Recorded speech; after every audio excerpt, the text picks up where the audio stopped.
It was as I started passing up the spine that I came to a stop, as I had realised I wasn't exactly sure where I was going. I had decided to postpone my visit to St. Enoch's for a later date, which was an easy decision to enact upon, given that there are few places more to my distaste than the homeland.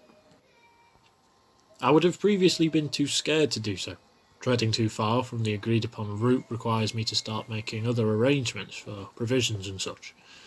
Though given how generous the locals had been to me this time, I was under the belief that this wouldn't be so much of a problem.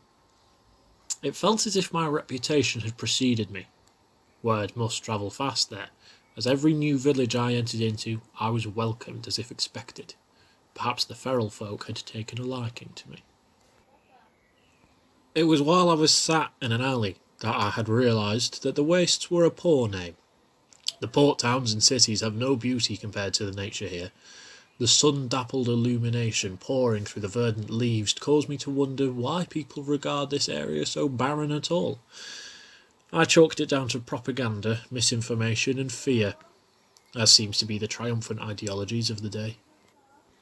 I was allowing myself to go slower, pacing my ventures at a more leisurely tempo. As I continued northward, my journey had become a saunter rather than its usual indignant hurry. It was at this point that I realised, in actuality, I was enjoying myself.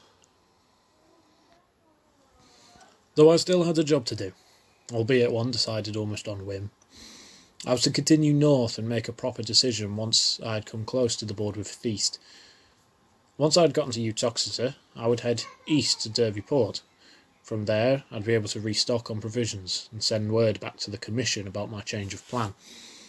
This would also allow me a chance to document some of my findings on the feral folk. But as the sun was soon setting, I decided to rest here for a little while longer before finding somewhere to spend the night.